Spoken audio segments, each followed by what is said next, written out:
Je suis Yannick, j'ai 19 ans. J'ai appris les dangers de mon métier à cause d'un accident. Mais toi, tu les connais aussi?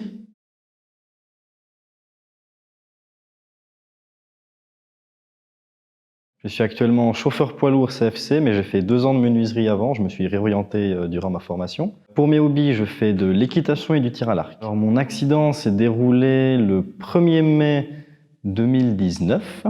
J'étais en train de monter des panneaux en fait pour le plafond d'un bureau et je suis tombé d'environ 2,20 m sur de la résine. L'entreprise a commandé les panneaux aux fournisseurs. Le problème, c'est qu'ils n'avaient pas assez de stock, donc on a dû faire un petit peu avec ce qu'on avait et on a dû en fait assembler un petit panneau et un moyen pour en complémenter un long. Et donc en fait, ça s'est fragilisé et quand j'étais sur le dessus pour mettre de la colle et des vis, eh bien le petit et le moyen se sont cassés sous moi en fait avec mon poids et je suis tombé avec le panneau en fait.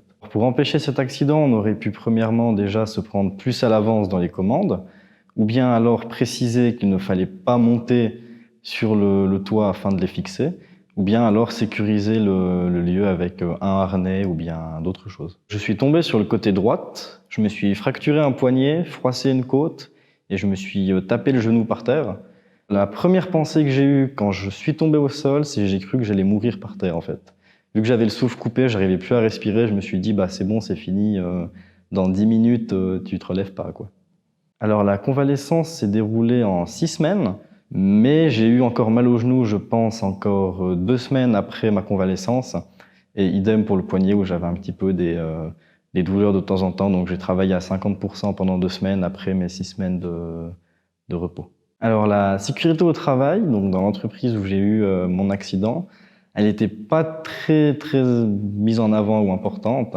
C'est-à-dire qu'on avait des directives, on avait des choses à suivre, mais pas tout le monde le faisait pour des gains de temps ou du matériel supplémentaire qu'il fallait emporter et on n'avait pas spécialement la place ou le temps. Après mon accident, la sécurité n'a pas changé, c'est-à-dire qu'on a juste fait un rappel des directives et d'autres choses en insistant bien sur le fait que surtout les apprentis devaient être mis en avant dans la sécurité et ne pas les laisser faire des choses qui n'étaient peut-être pas sûres en fait.